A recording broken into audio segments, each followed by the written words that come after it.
live here with Peter Simeti, creator of King Cryptid, publisher, owner of Alterna Comics, and soon to be schooler of me as to King Cryptid. How's it going, man? It's going good. I'm looking forward to providing you with an educational experience. All right. So, you know what? Why don't we just get into it? So, tell us about King Cryptid. Sure. So King Cryptid is he's about 500 years old. He's a cursed immortal creature. He used to be a human. Then he was a curse was set upon him that put him on this path towards looking like this creature. He's about 7 foot or so, 400 pounds. He's a pretty big, intimidating guy. But his supernatural powers come from his enchanted moonstone, which was given to him probably about 100 years into his curse. The first 100 years or so, he was mostly just like a ravenous, killing creature, and he was powerless really to do anything about it. Completely aware of what he was doing, but powerless to do anything. About around the 100 years, a Wampanoag shaman, he kind of saw him, heard the stories, figured this was the guy, and tried to help him out by restoring his inner humanity with this moonstone. So this moonstone essentially brings about the person who he truly is and has that come out again, but it doesn't revert him back to human form. There's nothing really Hmm. that's going to revert him back to human form. So he's still stuck the way that he is. But he's been living this life for such a long time. He's on this road to redemption, essentially, because he's trying to make up for the horrible things, essentially, that he did the first 100 years of that curse, even though he really didn't have any control or power of it. So when we meet him in the series, it's been about 30 years or so since he was spotted. So it's modern day. So you figure like the early 90s is the last time that he was seen. But even then, the stories of King Cryptid, he's always described the way he's described because of how he looks. So just like the way Bigfoot is described the way he looks because he's got a big foot, he's got big feet, he has Hmm. big impressions. Mothman looks like a moth and looks like a man. A lot of cryptids are basically described visually. So King Crypt is described the same way. His silhouette leaves behind memories of a crown and a capish kind of figure. He's never really seen in detail because he's mostly around at night. So people will spot things here or there, shadows, things in the darkness. But that's basically the reason why he's called King Cryptid. He's not king of the cryptids. He doesn't refer to himself as King Cryptid. It's a name essentially that's been given to him over the centuries. And his real name, something that's very dear to him, is Crowan, Krowan. That's one of the only things that he can remember from his human life. So it means a lot to him because he clings to that memory. It reminds him that he wasn't always this way. So while he's not necessarily tortured at this point, he's accepted. He's had a long time to accept it. He's accepted who he is, what he is at this point. It does still mean something to him that he was a human being and that he did have a life. He doesn't know necessarily too much about that at this point, but he knows that he has retained still who he is. So he's a caring individual. He's someone that does care about animals and nature, but he's not like a protector necessarily Hmm. of nature. He doesn't like set out to right the wrongs of humankind. He's not like a swamp thing kind of a Right. character. So a lot about the book, even though he interacts heavily with cryptids and nature because that's just where he lives, he picks the White Mountains to eventually settle in. This was maybe 200 years ago. He picks that place to settle in for very specific reasons. I'll go on in the book about that.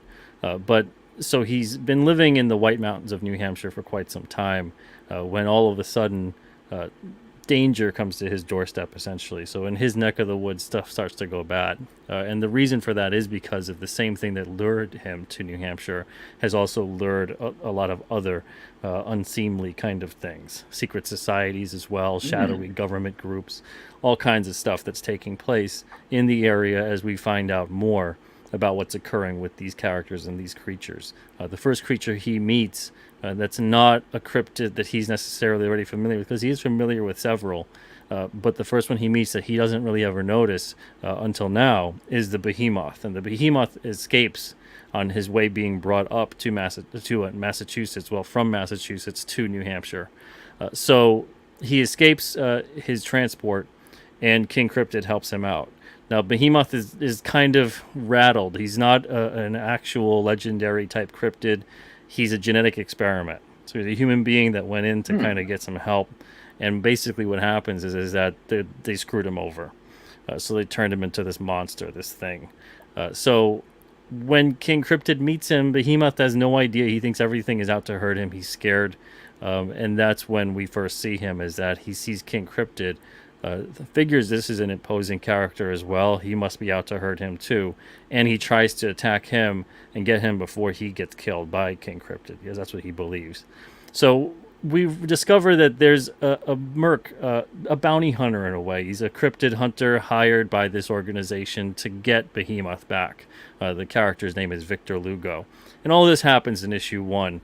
He then discovers, because we haven't seen King Cryptid in like 30 or so years, he then discovers that there's 2 beasts that he now has to look for. So he's not really familiar too much with King Cryptid. That's one of those things that he's been gone for so long, they just figure he must have died, or it was purely all just stories. Even though he 100% knows cryptids are real, he figures this cryptid must have just been a story. So now when he realizes he has to track down both of these beasts, he knows that he's kind of in over his head, but he likes the challenge, so he's going to meet it. Stuff happens to him in issue 1 that kind of sets his trajectory as a character as well.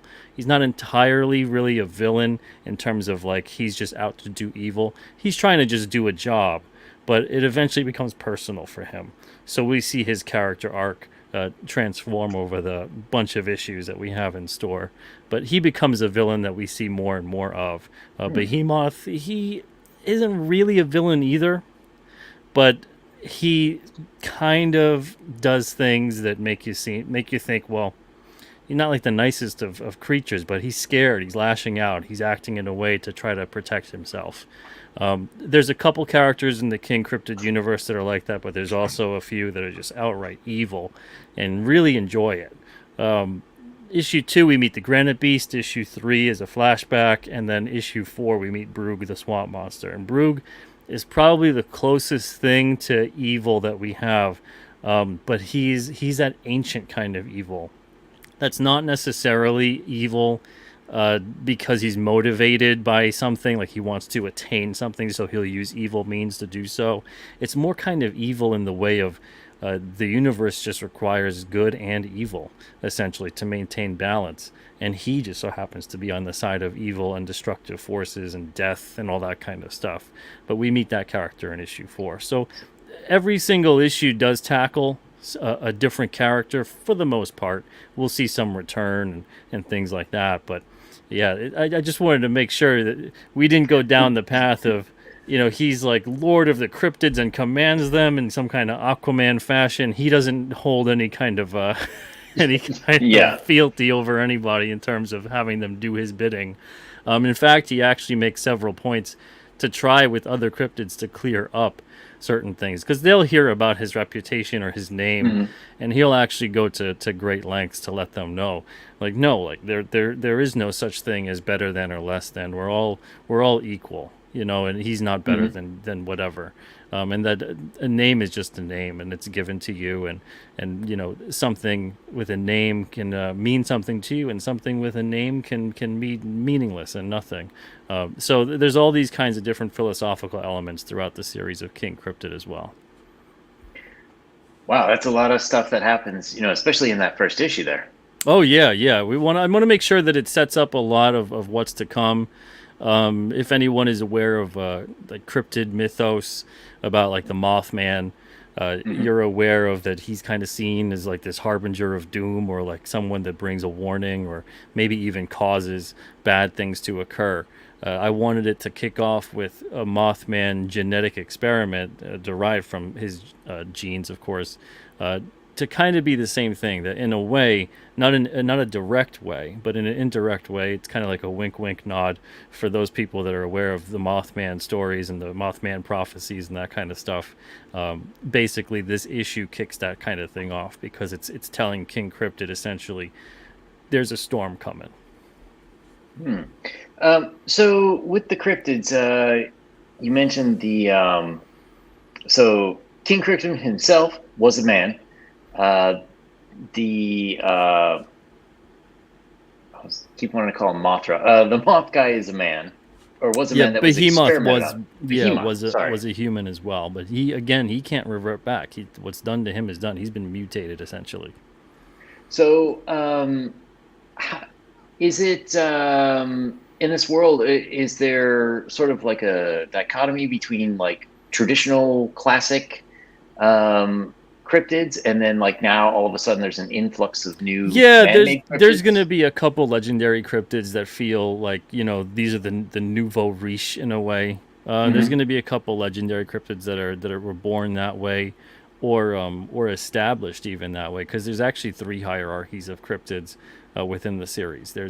There's these ancient kind of cryptids that have always been around, these kind of like eldritch gods kind of thing, and then there's also these cryptids that have been around for a very long time, but they've all been cursed through magic. They haven't been genetically experimented on or anything else. They kind of have these tragic tales similar to the genetic experiments. But they've been around for so long, and they're from a different world essentially, kind of similar to King Cryptid as well. That level of that old 500 or so years, and then like I said, there's these new ones that are kind of the product of like black budget science and all these kind of dark magic kind of things, creating these genetic abominations essentially. And to what end and to what purpose, we eventually find out. And it's nothing as simple as, oh, they want to make super soldier cryptids or something like that. There's a lot Hmm. of strangeness here, and in a way, I guess there's some metaphors to what's happening nowadays, where it's very much like in Jurassic Park, the whole thing of like, they never really ask, should they do this? They just keep wanting to know if they could. In science, we see, I think, a lot of the time, it really does feel that way. They just kind of keep on pushing and pushing, and they never really stop to think, well, maybe we should stop. Maybe enough is enough. This is Hmm. pretty good. To what end do we keep doing this?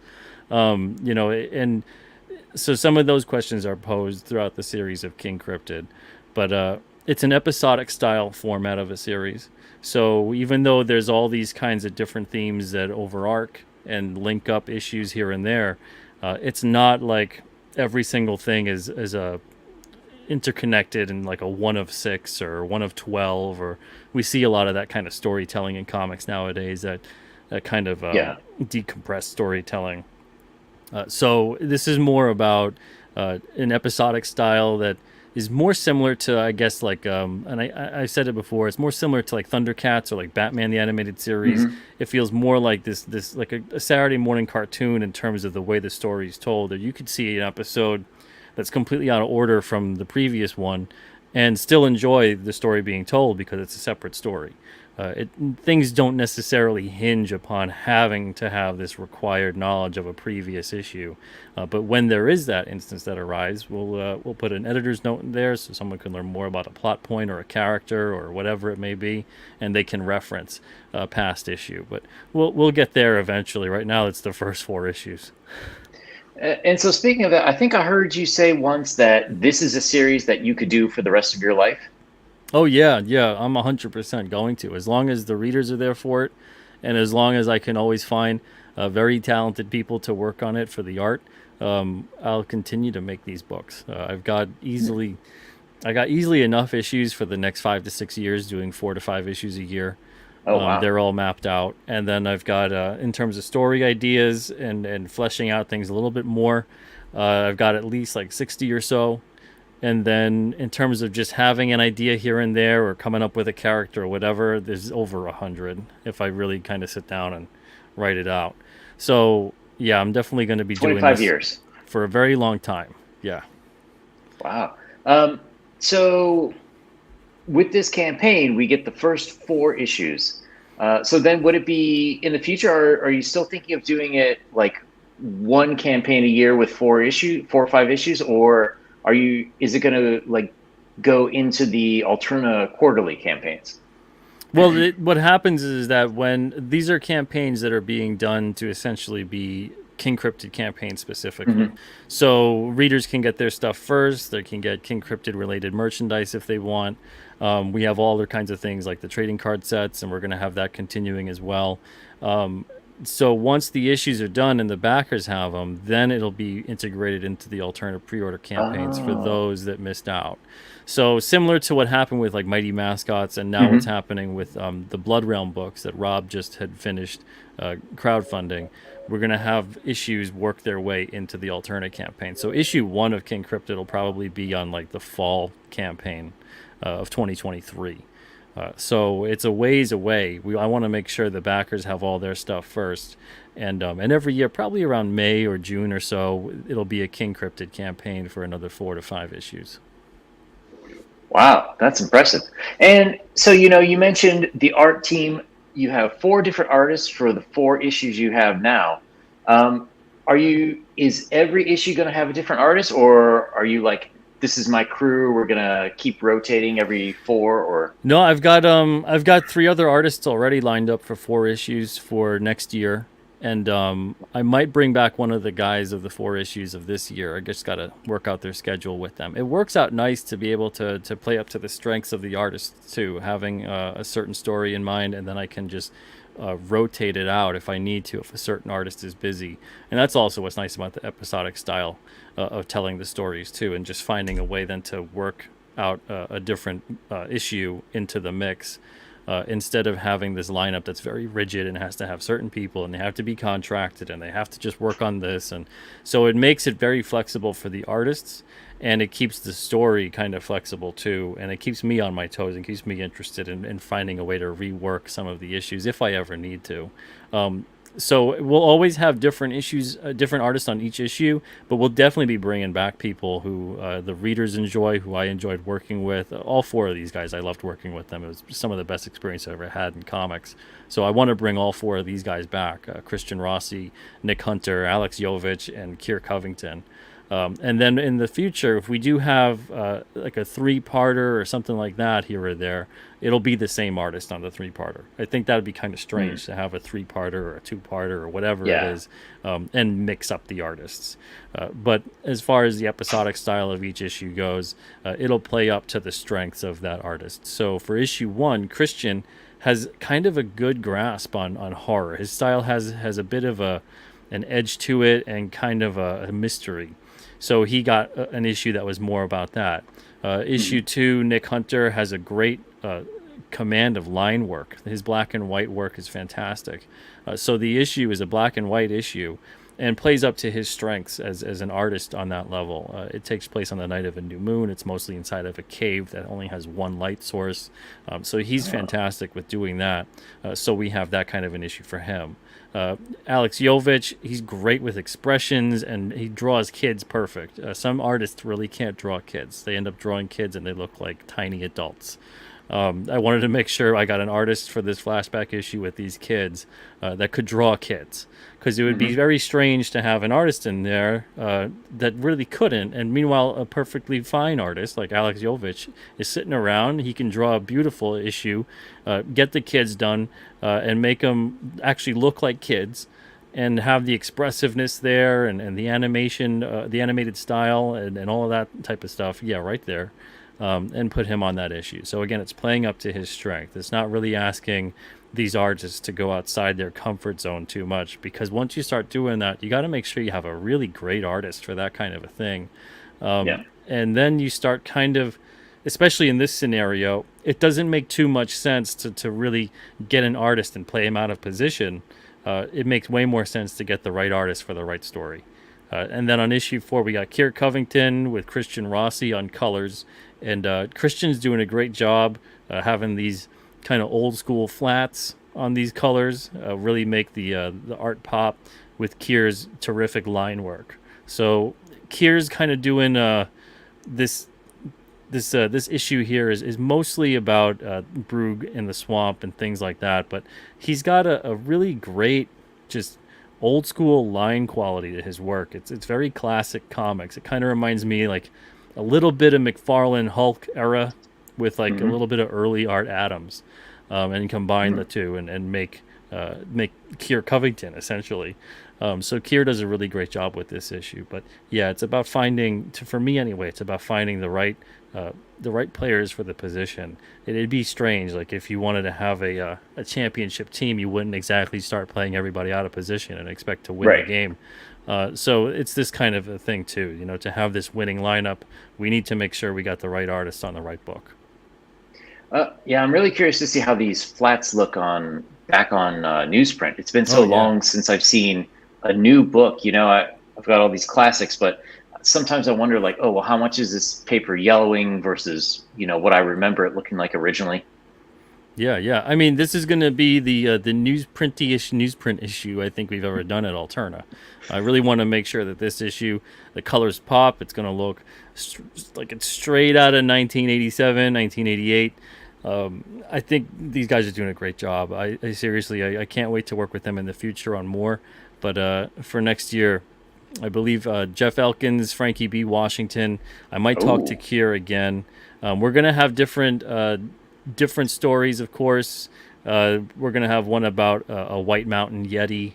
So there's like a Yeti in the White Mountains of New Hampshire. There's going to be a story that revolves around a dragon up by the Old Man of the Mountain, which is it's this kind of, I don't know if you're familiar with New Hampshire landmarks, but if you back in the day anyway, the silhouette would be, the profile would be of the old man. It's no longer there, but the issue kind of tackles as to why. So we have Frankie B. Washington on that issue, and he's tackling that subject matter. We're going to have an alien, a UFO extraterrestrial issue as well, talking about some of the stuff that's occurred, because New Hampshire has a very long history with UFOs, abductions, all that kind of stuff. So we kind of tackle a little bit of that.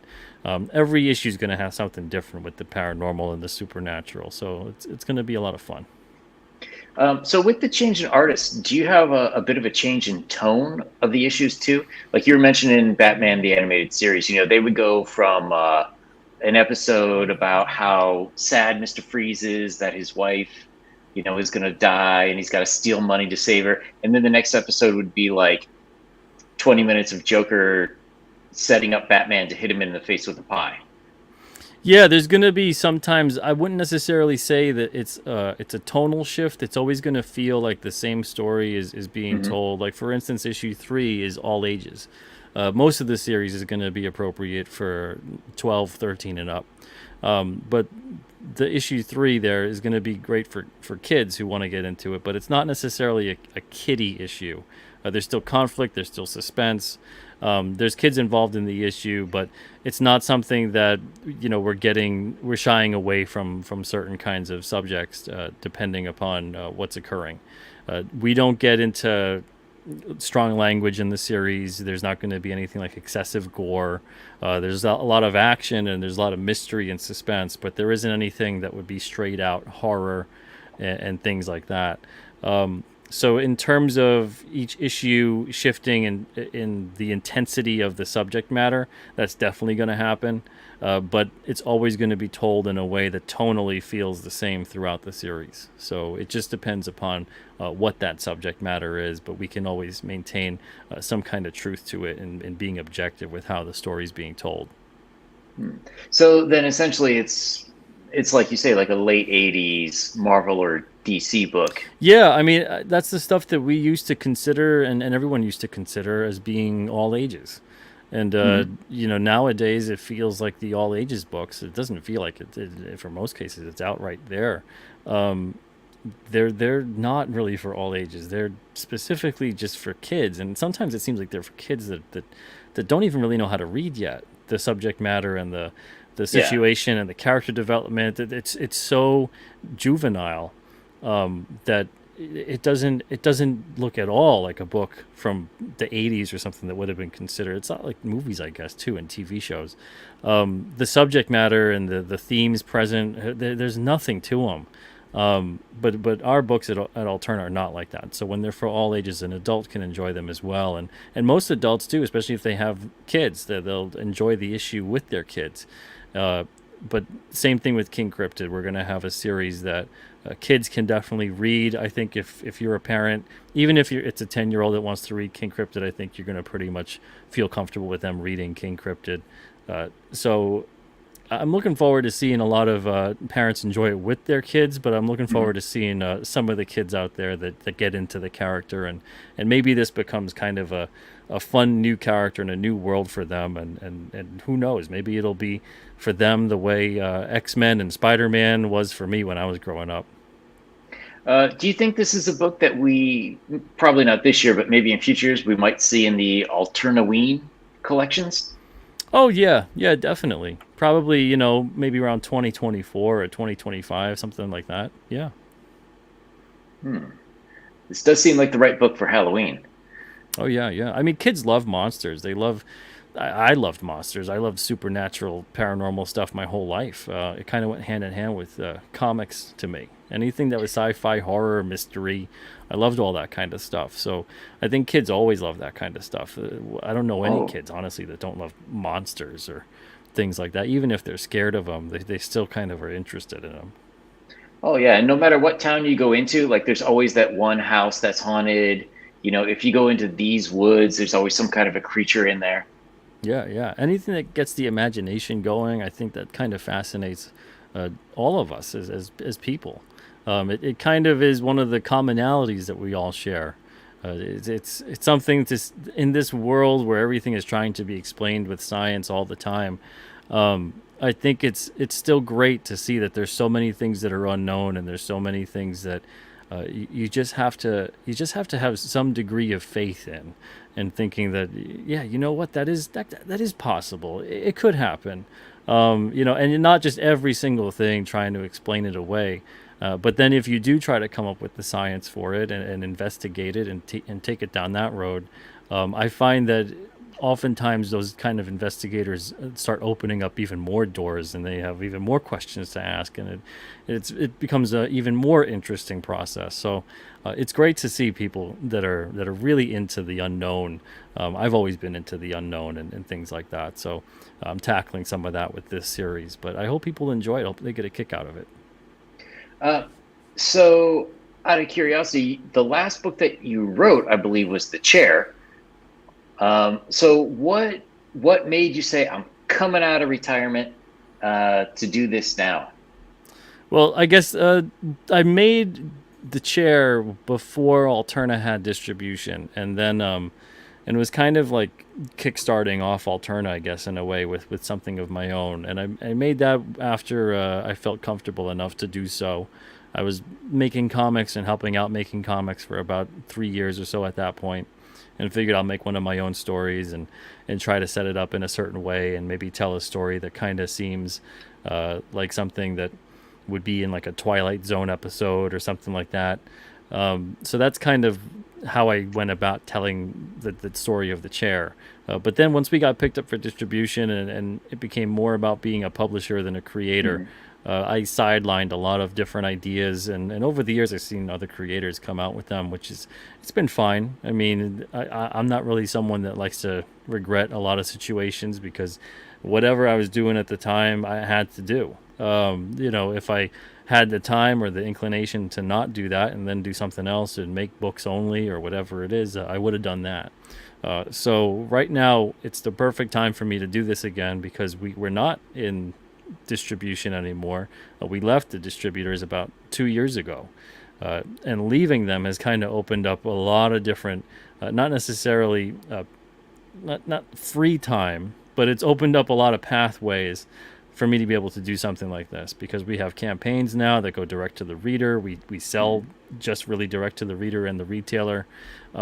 Working with the distributor, it was a more grueling kind of schedule, where it didn't really allow me the time to do my own projects. So now I'm able to actually do that kind of a thing, set my own schedule, get out 4 issues or so a year, and work with other artists too. And also, just, this was the right time to do this for me personally, because I feel like I'm further along as a creator as well. I have more under my belt, more experience, and more understanding of how to tell a story like this, as opposed to if I had started this like 10 years ago. It wouldn't have been the same kind of story. It just wouldn't have worked out in the same kind of way. If I put it through the traditional system, maybe I would have just done a 4 or 5 issue miniseries, because there's no way that an ongoing would have survived. Probably would have got canceled by issue 6 or 7.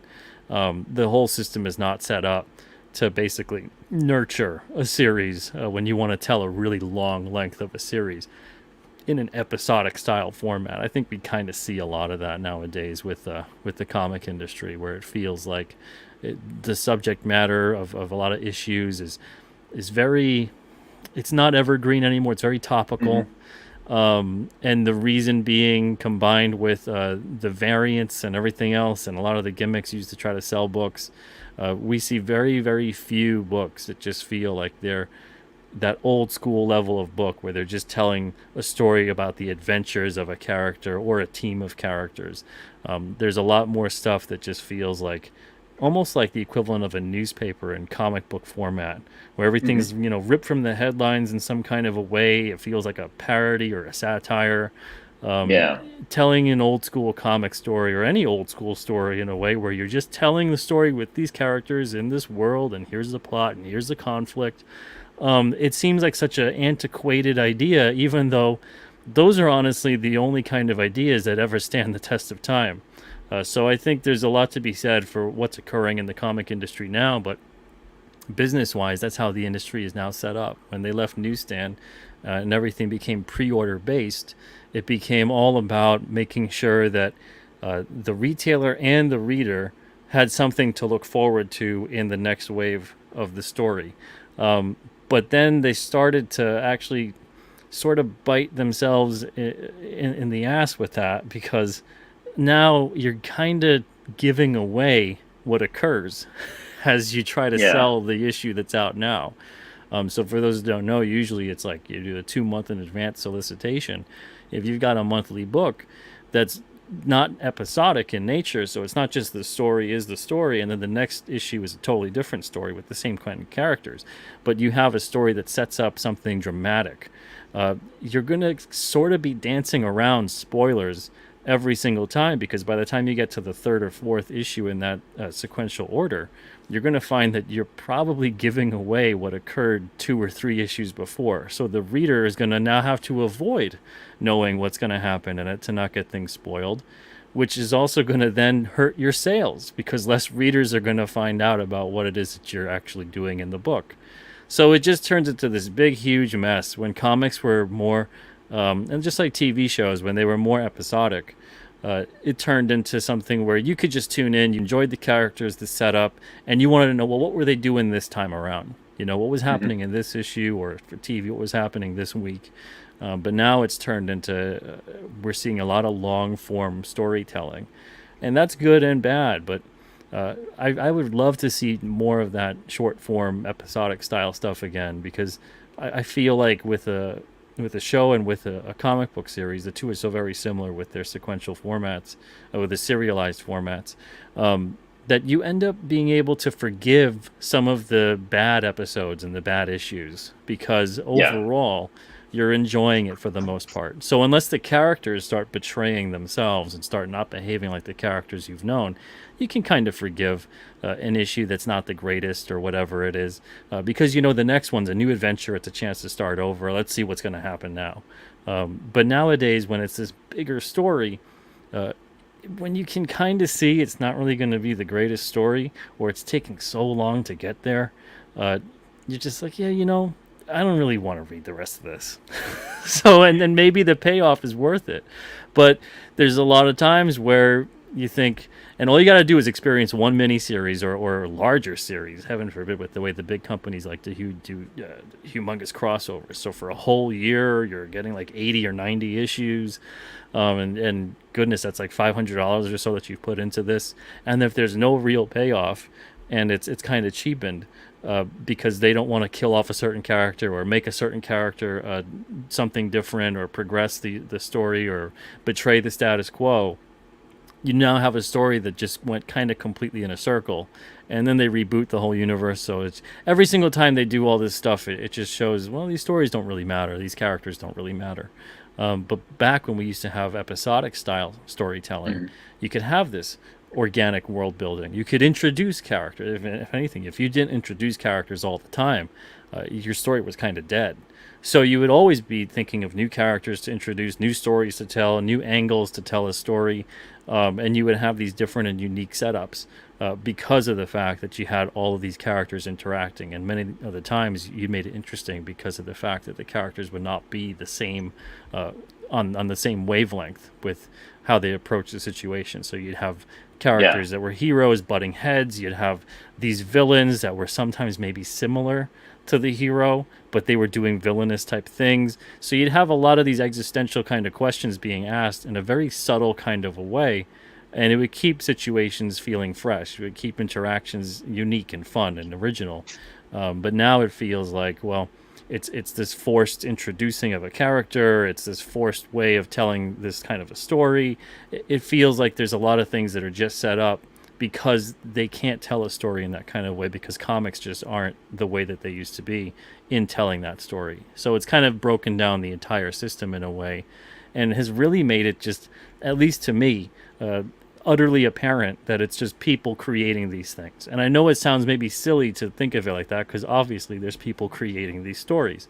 But for me, whenever I imagine as a story starts to derail, and I imagine, why did the writer do that? They could have done any other thing that they wanted to do. Now I'm imagining that this isn't a story that's occurring. My suspension of disbelief is gone. And I'm imagining a writer or a group of people or whatever sitting around creating the story. Everything doesn't matter at this point, and now I'm gone. I'm lost. I'm completely out of it. So as soon as I start imagining that, and I'm out of the story, and I'm into the whole, like almost like an editor, sitting there thinking like, why would you have made that decision? Why is that character now doing that? That makes no sense for what's occurred previously. Once you start losing the rhythm of your own story, and the reader or the audience or whoever starts questioning that, it really takes people right out of it. So that's, for me, what I see a lot of the time in storytelling and in comics. I see a lot of that where the story kind of betrays itself. So that's something that I'm aiming to not have happen in King Cryptid. It's a universe with characters, a world is there, there's continuity, and it matters. All this kind of great stuff that I think honestly is the strength of these kinds of stories. So I'm looking forward to getting to issue 50 or 60, and maybe there'll be a goof up here or there, and we'll have to give them the equivalent of a no prize. Yeah, well, if you have that much story planned, maybe you'll beat Claremont's record. Oh, goodness. Well, I mean, I know Todd McFarlane right now has a pretty high up there record for an independent comic from a creator doing it. We'll see if this can surpass 300. I don't know. I don't know about that. But I'm looking forward either way to even getting to like mini milestones of like 10, 25, 50. Like, that would be a lot of fun. But these first 4 issues is kind of where it all begins, and it really charts the course for a lot of what's to come. Even the flashback issue of issue 3, it's not a throwaway issue that's just good for kids. We're going to see a lot more with those characters. They're going to have a pretty big role to play in the universe of King Cryptid here. So I had a question about, you mentioned now you're not going through Diamond anymore. It's direct to the customer, direct to the retailers.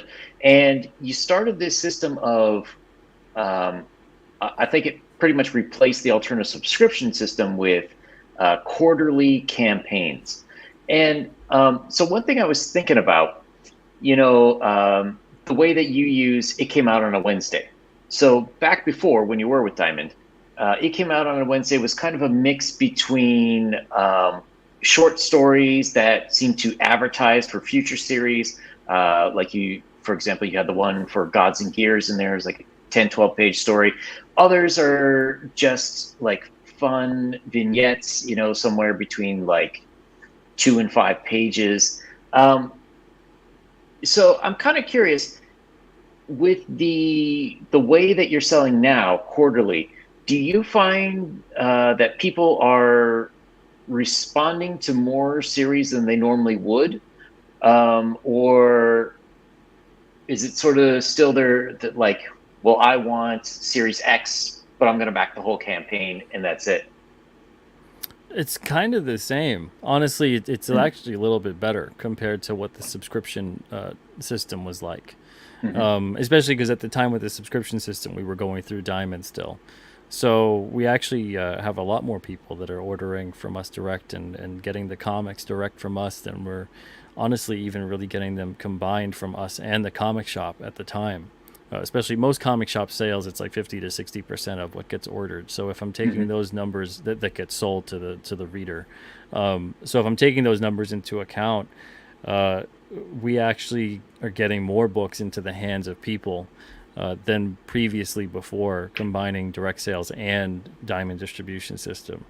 I was always frustrated with the fact that it made no sense to me that we could go through a distributor that should give us access to roughly 2,000 stores, but then maybe only like 150 stores are really ordering anything.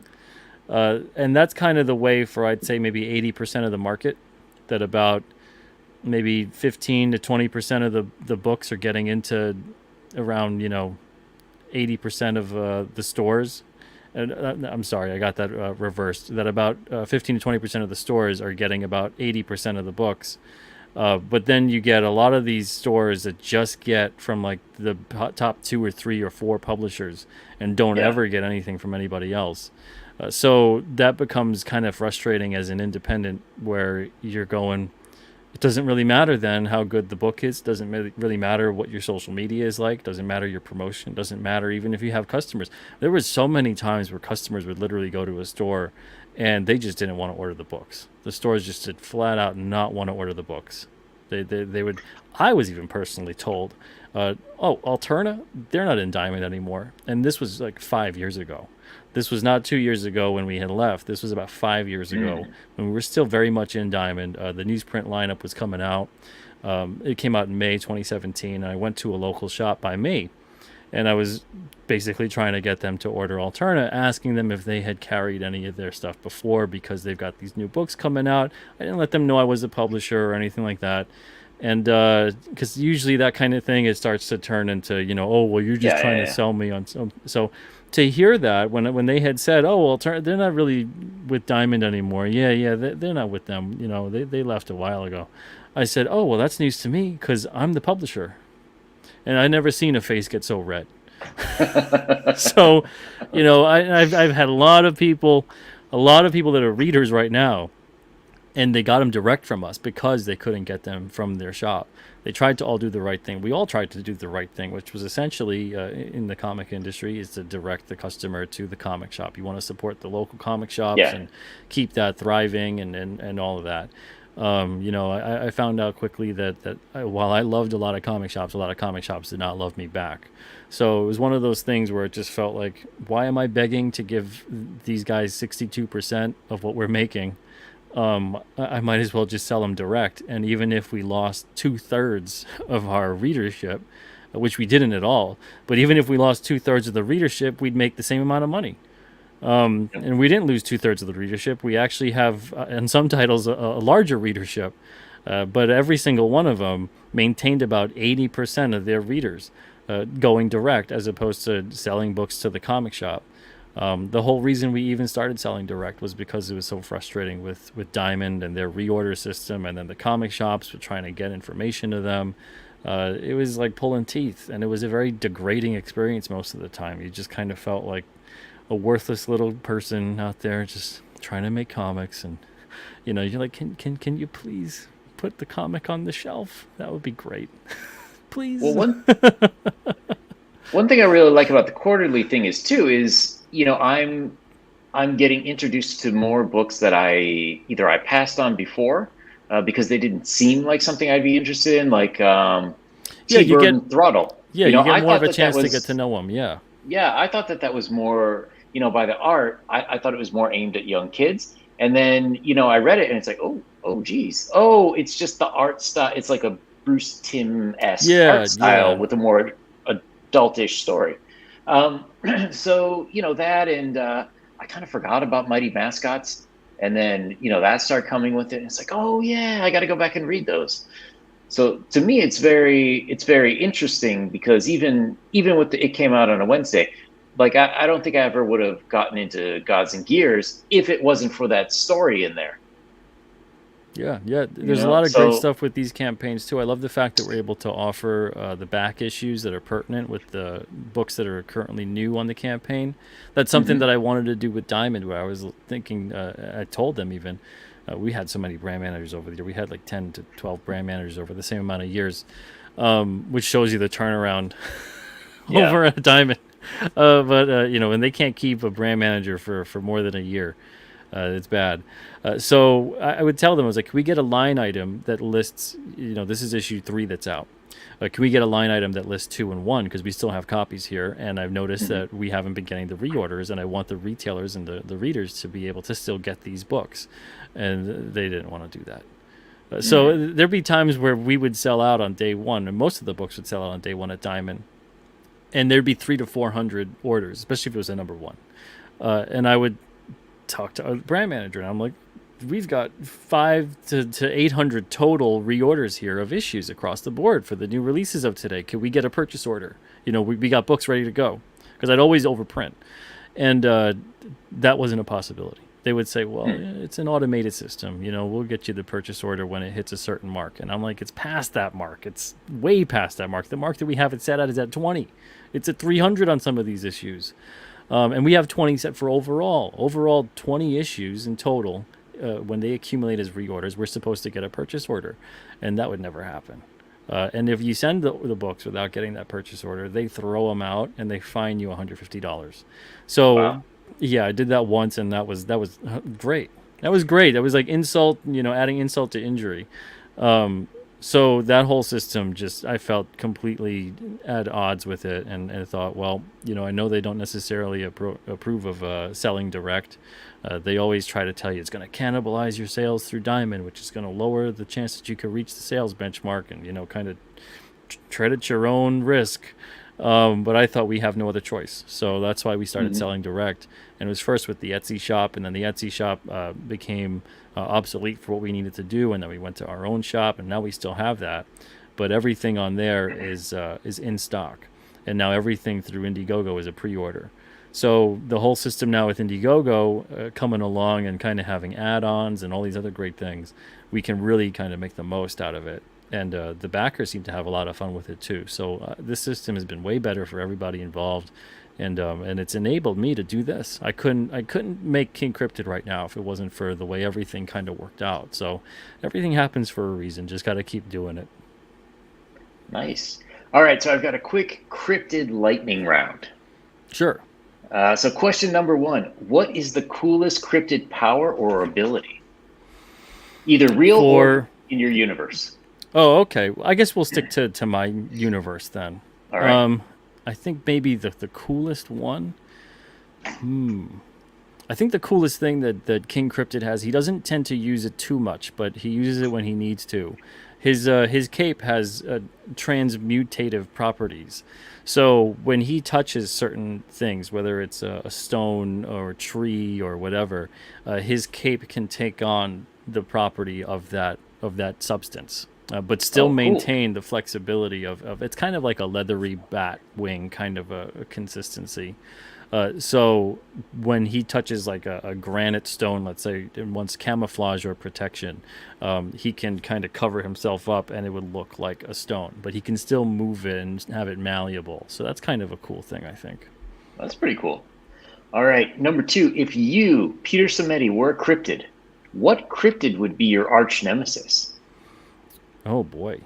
If I had to say in the series, it might be. I don't know if it would necessarily be so much a cryptid as potentially it might be Victor Lugo, the cryptid bounty hunter.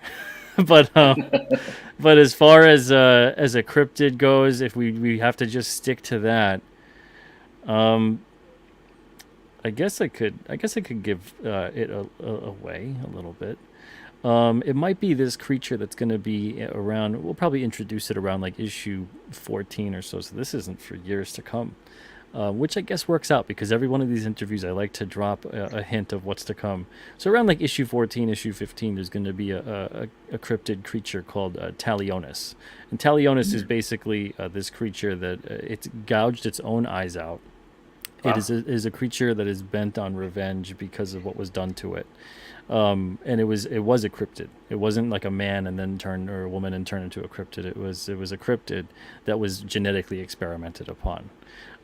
So the thing that it becomes, it sees its reflection and gouges its own eyes out, and it is now bent on revenge and basically blind. But it has unbelievable senses of smell and sound that enhance its experience. So basically, it can't see. It doesn't have like radar vision necessarily, but it can find its way around, and it is a ruthless killer. That would probably be my nemesis. Ah. So in the world of King Cryptid, are there like cryptids all over the world, or are they primarily confined to New Hampshire? No, they're all over the world. Yeah, all over the world. New Hampshire, especially in the subject of the story, there's a specific reason as to why a lot of the stuff is occurring over here. Why King Cryptid kind of makes it his place of sanctuary, more or less. And it has a lot to do with it essentially being the granite state. It has a lot to do with the concentration of granite, the mountain range, the different kinds of things that are up here, and it's specific to the elements that are up here and the minerals and things like that. So we kind of get into a lot of the metaphysical nature of those sort of things. Granite containing a lot of quartz and things like that. Hmm. So that's mostly why the king cryptids drawn up here, and then also why there's certain groups that were drawn up here as well to do what they were doing. But yeah, there's cryptids all over the world, especially in King Cryptid. We're going to get outside of the New Hampshire, New England area on quite a few issues. Ah, very cool. All right, number four. Will we ever see a Peter Simeti drawn issue? Probably not. Probably not. There's going to have to be a lot of different things that come about for that to happen. The first one being that Alterna is pretty much no longer. So if I was just doing King Cryptid and that was all I had to do, I would probably draw an issue every 2 years or so. But at the same time, I'd also sit there and think, man, by the time I got done drawing this issue, I could have just hired like two more people to make more issues, and I could have spent time writing and promoting and doing other things. So I think my skill set is more valuable in other avenues as opposed to drawing an issue. But I'll definitely have a cover or two down the line. We have flip style covers as well. So there's a cover on the front and a cover on the back. And on the back cover of issue one, I have a cover on there. It's a Oh, black okay. and white one. So yeah, so I'll do some stuff like that, every now and then. But it's just far more fun for me to come up with the stories and work with the artists, because I love working with the artists and seeing their interpretation of the events and things like that. That's just a lot of fun for me. I don't think it doesn't sound like too much fun for me to sit there and draw an issue, as much as some people might want to see that. If I truly actually sat down and did it, I think by like issue 12, or I mean page 12 or something, you'd probably get a sense that I really was not having a great time with doing this. All right. So, interesting question. So, I guess not in your universe, but in the real world, what's the best cryptid legend in New Hampshire? Um, hmm. Well, in New Hampshire, they think that they've spotted Sasquatch, Bigfoot, around here a couple times. There's, to my knowledge, there hasn't been like there isn't a native cryptid to New Hampshire. It's not the way Hmm. certain other states are. New Hampshire seems to be more about the UFO abductions that have taken place, and some of the UFO photos that have come about in the Mount Washington area than cryptids, really. But again, we work that into the story. There's a reason for that. Very cool. Um, what are cryptid's favorite food? Well, King Cryptid's favorite food is, and this might be funny to some people, I guess, but it makes sense. Would be maple syrup. Ah, um, is he maple syrup powered in any way? Not necessarily. He doesn't need sustenance on that level. Even when he was even when he reverts to a feral killing state, He doesn't necessarily need to feed until he gets in that state. Hmm. But yeah, so he'll eat animals and people at that point in time, but he doesn't prefer it. So he would much rather he'd much rather have some maple syrup, but he doesn't need it at this point, where he has his power being charged up by the moonstone, which gives him Uh, his ability. So he kind of more recharges and recovers, and has a kind of like a boosted healing factor because of that. Um, but if in issue 2 we tackle it, where on the night of a new moon, if he can't get that moonstone powered up by going back into a cosmic spring that's inside of this cave, this mountain layer that he has, mhm. he essentially will transform back into a feral creature. And then Oh. he'll kill and feed and for about 24 hours or so until he gets recharged. So if he doesn't manage to kill anything within the 24 hours, he stays feral. If he doesn't manage to eat anything living in that time, he stays feral. So he needs to kill and feed upon something at that point, unless something stops him from doing so. But so he has to get back. Issue 2 has to deal with him getting back to his cave, and there's a granite beast waiting for him. And this granite beast is Hmm. an ancient beast, and he's a descendant of a rock beast that landed here a long time ago, crash landed into that mountain which created that cave. So he has been searching for this cave for quite a while, and discovers that, oh, King Cryptid has made it his home. This pisses him off. It's essentially like going back to visit your parents or something, and that you don't know that they have moved, but they've moved. So he's coming in here, and he views King Cryptid as an intruder. So he wants him out by any means necessary. But he's not aware that King Cryptid either is a supernatural creature and has his strength lessened on the night of a new moon. So King Cryptid kind of has to outweigh the options here, because he's going to get crushed and killed. So he has to kind of be a little more clever than the Granite Beast, which isn't too hard to do. But even though the Granite Beasts, they're not dumb, but they are kind of quick to anger. They don't have much compassion. They're not necessarily evil. He's not an evil character, but what he certainly wants to do, which is potentially kill King Cryptid, is kind of seen as an evil thing in that issue. Mhm. So King Cryptid is trying to appeal to him in some way. It doesn't really work out, too great, because he's a granite beast. So you can't really play up to his heart. He's not really going to give you any compassion on that level. But the issue explains a lot of the different things in terms of the power set that he has, his abilities, his supernatural qualities, and things like that. And we see from that point on how it ends up for both him and the Granite Beast. So then, just getting back to the maple syrup for a second, do most of the sightings happen outside of like Waffle Houses or IHOPs? That would be, I guess, only if the forest were to run out of trees, which Ah, okay. luckily they haven't just yet. Plus, he likes it straight from the source. It's different when it's all Fresh, processed and it's fresh, been yeah. filtered through, and yeah, All right. needs that gamey maple syrup tree taste. And the last question I have is, will we see a queen cryptid? Probably not in terms of what you'd imagine it to be or anything like that. Not like a all of a sudden one Romantic day partner? there's Yeah. yeah, nothing along those lines. And not like a female doppelganger or something Hmm. along that. I always kind of was annoyed with comics with that, when it would be like just the female version of the characters with the name, and it's just Got to get that copyright. yeah, that's the difference, I guess, between the corporate structure of comics and then when you start doing it independently, and you're not like, you don't have to have a counterpart. You don't have to have like Kid Cryptid and Queen Cryptid and all these other ridiculous things just to round out, the Cryptid family here.